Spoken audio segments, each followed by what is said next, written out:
Welcome. This is News Insight. I am Amos Oluwapelumi, your host, and I have Honorable Eli, you Moses, and Pastor Kingsley in the studio with me. Thank you for having me today. Yes, it's always a nice time having you guys. Thank you for coming. And in today's segment, we'll be talking about the increase in fuel importation despite local production. So let me read something from the news. It said, despite commencement of petrol production by 2 major refineries in Nigeria in the last 3 months, our marketers have continued to import and distribute the products nationwide. Pastor Kingsley, let's hear your thoughts on this. Despite that they said 2 refineries have started local production, we are still importing crude oil. Let me hear your thoughts on that. I think importing fuel, that's PMS. Yes, sir. Or all petroleum products. Well, they normally tell us, sociologists tell us that rumors are unconfirmed truth. So I, for one, will place them in the category of rumors, because government is supposed to tell us, and we're following government. The government has told us that the importation of fuel has stopped. So they must, first of all, give us detailed evidence to show that their importation of they are still importing fuel. Therefore, what do we know? If they say that, let's even say Dangote Refinery, what capacity is it producing? Is it enough for the country? Because as they have even said, they have started importing fuel to other neighboring countries. Do you understand? You know, so why is it that people are still importing? If they give us details of companies or importers that are still importing, they understand, hey, we will know. But now they've not given us those details. So I just think it's a rumor. But like I said, rumors are unconfirmed truth. Honorable Eli, let's hear your thoughts on that, sir. You see, the situation we find ourselves is rather most unfortunate. You mentioned Dangote Refinery. Dangote Refinery, what is Dangote's interest in the economy of the country? The number one interest of Dangote is his personal interest, not the interest of Nigerians. He has proven this beyond all reasonable doubt in every sector you find him. Dangote is not after how the country and the people will benefit from him. He's after how to milk us. So let's keep that aside.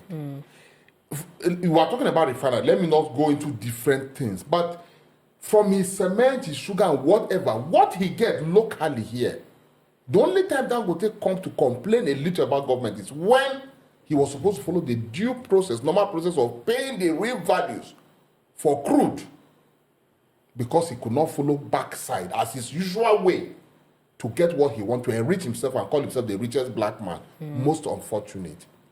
We have a lot of people, rich, wealthy people outside the shore of this country who are bringing their wealth under foundations, Bill Gates, all of them, name them from the US, to help us here. All right? What is Dangote doing to help the Nigerian people? Economy. No, nothing. Instead, he's only interested in carrying what we have. So when Dangote Refinery came up, I told a lot of my friends, I said, this man is not in business to assist. That was when he began to complain. Why didn't he criticize Nigerian government's inability to overhaul our refineries? Why did he not go into partnership to help the national refineries to be functional? Because that may not come to him. He won't get the benefit, personal benefit. So don't talk about Dangote trying to help Nigerians. He stays aside, and government policies have so favored him. Is it only Nigeria that have sense to go into business and production of local products? He uses his influence to destroy and disturb other Nigerians that have genuine interest. Come to talk of, you say, according to Nigerian news, that our refinery, that Port Harcourt refinery, they mentioned production of fuel that can bring out 200 trucks every day. That day we had 6 trucks.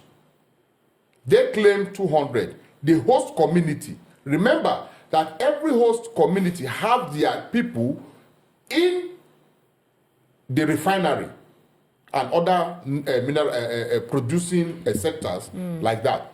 The host community came up with evidence that only what they had was 6 trucks that day, the following day 4 trucks, from the reserve of the previous year. Go to every filling station that are not selling fuel today. They must have reserve. The reserve we had before they shut down is what they sold. Okay, fine. If you are producing 200 trucks every day, after you release 6 trucks and 4 trucks, what happened? There's no end reduction. Are they producing and storing for Christmas? Because it's Christmas season. And there's always scarcity of fuel. That is one. Then secondly, our custom will come up and tell us how they catch or they caught people smuggling fuel out. You know what they catch? They catch jerry cans. Jerry cans that very, very poor Nigerians like you and I try to move out to sell in neighboring countries. They've never caught trucks. They've never caught ships. Do you understand? So our problem is beyond what we are seeing. We are dealing with a system that do not care about you and I. The present administration, the very day he was, our president was declared as the day his acceptance speech sworn in, you removed subsidy. We were better off with the subsidy that they were claiming that people were using to steal money. Then at least we're buying fuel less than 200 naira per liter. Then a bag of rice, even those who could not buy a bag of rice, at least we could go and buy quarter or half. Today, as we speak, Christmas is less than 20 days, for crying out loud. Nigerians don't even know what to eat today. Nobody's thinking of Christmas. And we have a government that do not care. Dangote has stopped complaining since he started getting the crude he wanted at the price he wanted. And then he produce and take outside to sell. It's rather unfortunate and shameful to have a Nigerian who is so selfish and so self-centered, whose thought does not even remember that nobody lasts forever. It's rather unfortunate that we have a Dangote, the richest Africa, the richest black man in the whole world, whom I cannot name 1 or 2 things he does. Polio vaccine come from outside.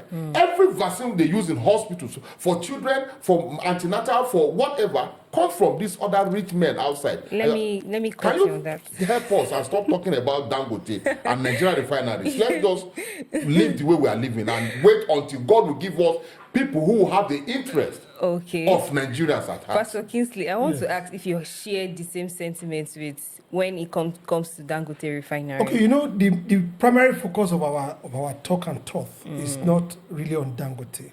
We're saying that, are we still importing? Now, the federal government came to us and told us, I will look at it as the insincerity of the government. Now, there's a report that we are still importing. Have the federal government or the people in charge come to refute the fact that we are still importing? They have not come to tell us that we are still importing. So the transparency in government is very, very, the way they shroud, you know, that stuff from us, not always giving us what it's supposed to be. As for Dangote, we are not focusing on him today. We need to know, like most of the things he said, their CSR. We have the MacArthur Foundation, for example. We have the Bill Clinton Foundation. We have so many foundations that are reaching out to Africa, which is another form of neo-colonialism. But let's leave those other ones. But the federal government should come out and tell us, why are we still importing fuel? I thought they said Dangote Refinery. Let's even leave the Port Harcourt Refinery. The Dangote Refinery has the capacity to feed us. Do you understand? In whatever we want. And like I've always said, they didn't tell us what it would cost to land crude. Yes, you said that the last time. Do you understand? There are a lot of byproducts that come from crude. Why are we buying fuel at this exorbitant price? Now, like Honorable Ella said, when this thing was there, they said that there's a lot of corruption, right, in the procedure of fuel importation and subsidy payment. Now, we have removed it. We are now suffering more. It would have been better. The money goes into a few hands and distributed down the drain, you know, down the ladder to us in a way than the federal government are now holding the money, Nigerians are now suffering more. Yeah, it's not better. But do you think maybe these refineries are probably facing like some challenges? Which of the Challenges refineries? from who? From you who? and I? with the budget Nigerian government make and the money released. I don't understand. Okay, fine. Excuse me a minute. Now, the money you claim to have saved from the removal of fuel subsidy, where is the money? The volume of dollars you've saved. Okay, so the money. Why not use it to even revive our own? I mean, look. No. You know, I've asked that. I've actually studied about it. So what happens is that the money goes back to the federation account, right? It goes back to the federation account. They are no longer taking money there to pay for subsidy. Now, in that federation account, there's a way it's shared between federal, state, and local government. So the states have more money. The local government have more money. The federal government have more money. This money, we want to see it working. There's something my friend said the other day. We say Wike is working, Wike is working. We agree that Wike is working. But if I put you as somebody to tar road, you will tar road. You need not to meet with Julius Berger and then they will say, oh, yeah, tar this road from here to here. How much does it cost? We do costing the tar the road. Is to make the economy work, the economy of FCT work for the populace in FCT. That's what we want to see Wike do. How the society is branded. It's not just, Tyre Road is one of it, but it's not all of it. It's not even the major part of it. After we have started the road, then what we should just be driving. Where is the fuel to drive on? Now, I ask a question. Exactly. How many liters of fuel do you think Nigerians consume in a day? Compared to, and listen, they're not giving us this fuel free. That is the annoying part of it. We're paying for it. We're paying for it. We are paying more than we should. Now, how many liters do we consume in a day? With the cost of fuel at the moment, we limit our movement, we limit our consumption. That is the basic truth. Yet, people cannot even get this fuel. The insincerity of the government. At will without explanation. The insincerity of the government is what we are really looking at. Are they still importing fuel? Why are you not telling us whether they are? These things should be transparent. The reason is simple. So they don't know what to present to us, reasons to give us why they are still importing fuel. So they just because the money they have taken for our local production is not, they can't, it's unexplainable. But do you know there's an upstream sector and there's a downstream sector. Yes. Every organization have upstream and downstream. Now this is up to the downstream sector to tell us why are they still importing fuel? If it's true that or if it's just a rumor that doesn't have a foundation. Do you understand? But they must always come up to tell us. They owe it to us to always come to the news or whatever and tell us that no, we are not importing fuel. Look at the fact they are verifiable and all that. These are the things that we Thank you very much. should do. Yeah, so we are calling on the government today to tell us why. And not just if we say government is too vague. NNPC. Okay. Do you understand? NNPC. Why are we still importing fuel? So and who are the? Can I chip in a little example here? When you have a team that was doing well, and then a new coach come on board, and the team begin to go down very well. What do they do? What do reasonable management do? They remove the coach. They remove the coach and bring in a new coach. For crying out loud, is NNPC a personal business? Buhari, a failed government, kept the present NNPC boss there.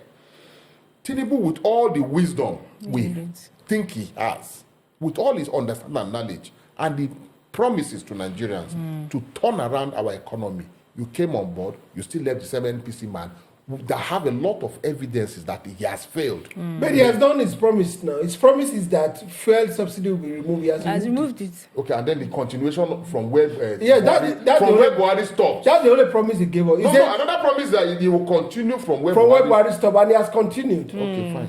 I'm sorry. Don't need to complain. It's okay. Now I understand. It's okay. So it's continuation of... The pain is strong. Yes. But Nigeria will stand. Yes, thank you very much, Pastor Kingsley and Honorable Eli. Thank you all for viewing. It is still News Insights. We'll be right back.